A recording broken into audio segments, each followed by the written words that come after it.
ये कहानी रिया की है, जो कि एक बड़ी बिजनेस विमेन है।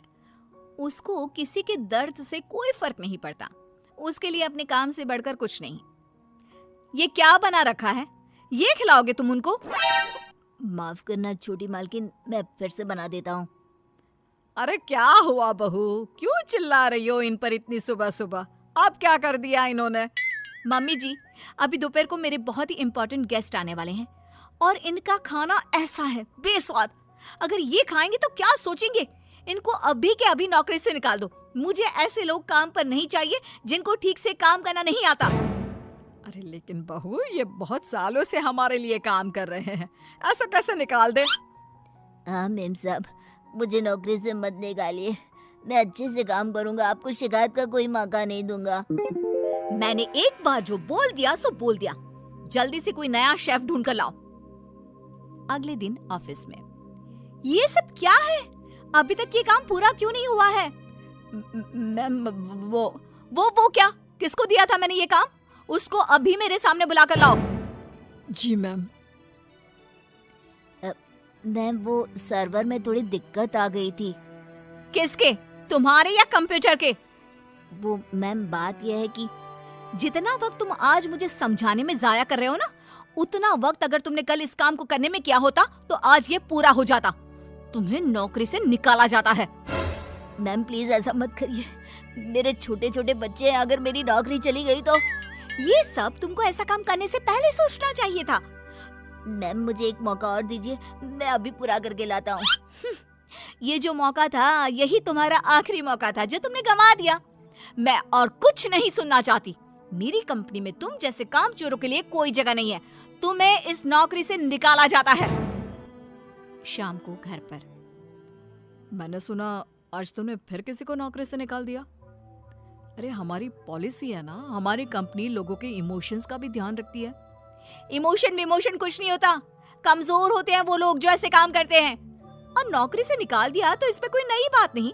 जिस तरह घर को साफ करने के लिए गंदगी बाहर फेंकनी पड़ती है, उसी तरह कंपनी को आगे बढ़ाने के लिए यूजलेस लोगों को कंपनी से बाहर निकालना पड़ेगा। तुम लोगों की तुलना गंदगी से कैसे कर सकती हो? जिस स्पीड से तुम लोगों को निकालती हो, मुझे डर है कि किसी दिन कंपनी के सभी लोग ही ना निकल जाए। फिक्र मत करो, ऐसा कभी नहीं होगा। ऐसी बड़ी कंपनी में काम करने के लिए लोग तरसते हैं। जिनको नौकरी लग जाए वो खुशी से पागल हो जाते हैं। तो ऐसी कंपनी कभी खाली हो ही नहीं सकती। वैसे भी मुझे किसी की इमोशन से कोई लेना देना नहीं है। लेकिन बहू, तेरे स्वभाव को देखकर लगता है कि जरूर खाली होगी। अरे बहू, लोगों को दर्द होता है तो ये क्यों नहीं समझ पाती है? मम्मी जी, आप कब आई? आपको क्यों ऐसा लगता है? दर्द वर्द कुछ नहीं होता। कम से कम मैंने तो इस दर्द नाम की चिड़िया को कभी फील ही नहीं किया। क्योंकि बहू तो दूसरों की भावनाओं की कदर नहीं करती। दूसरे क्या सोच रहे हैं, क्या कर रहे हैं, वो क्यों नहीं कर पा रहे हैं, किसी की परवाह नहीं करती। ऐसा नहीं होता बहू। तो मम्मी जी, आप कह रही हैं कि मैं दूसरों की पर्सनल कामों के लिए अपना काम रोक दूं और उनसे उनका दुखड़ा सुनूं? हाँ बताओ भाई, क्या हुआ? नो वे। नहीं बेटा, मेरा मतलब ये है कि तू बस एक गलती होने पर लोगों को काम से निकाल देती है। ये भी नहीं सोचती कि अगर उसे काम से निकाल दिया तो उसका घर कैसे चलेगा, वो अपने बच्चों की फीस कैसे भरेगा। मम्मी जी, आपका मतलब है वो कितनी भी गलती करे मैं उनको माफ कर दूं और वापस ले आऊं? मम्मी जी, अगर मुझे ऐसा ही करना होता तो मैं कंपनी नहीं खोलती, कोई धर्मशाला खोलती, ताकि जिसका जब मन करे आए और जब मन करे जाए। माँ का वो मतलब नहीं है। माँ बस इतना बोल रही है कि अगर वो गलती करते हैं तो उनको डांट लिया करो, समझा दिया करो। लेकिन नौकरी से निकालना बहुत ज्यादा नहीं हो गया? मम्मी जी, आपको भले ही ऐसा लगता हो, लेकिन मैं इतनी बड़ी कंपनी ऐसे ही नहीं चला रही हूँ। ऐसे बहुत देखे मैंने और मैं ये अच्छी तरह जानती हूँ कि ये कैसे सुधरेंगे। इसलिए आप चिंता मत कीजिए और आप प्लीज मेरे कामों में दखल मत दीजिए। मुझे अच्छी तरह पता है कि मैं क्या कर रही हूँ। एक दिन अचानक से रिया की बेटी की तबीयत बहुत खराब हो जाती है और रिया कंपनी की जरूरी मीटिंग छोड़ देती है।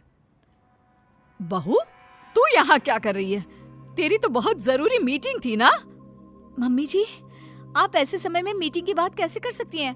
और मेरी बेटी कहाँ है? क्या हुआ है उसको? डॉक्टर ने क्या कहा? यूं अचानक से बेहोश कैसे हो गई? उसका बीपी लो हो गया था, जिसकी वजह से वो चक्कर खाकर गिर पड़ी और उसको थोड़ा बुखार भी है। अच्छा हुआ, कोई ज्यादा घबराने वाली बात नहीं है, मैं तो डर ही गई थी। और बहू तेरी मीटिंग, उसका क्या हुआ? तुझे तो भारी नुकसान हो गया होगा। होने दीजिए मम्मी जी, मेरे लिए इस वक्त मेरी बेटी से बढ़कर कुछ भी नहीं है। ऐसी मीटिंग्स तो फिर आती रहेंगी।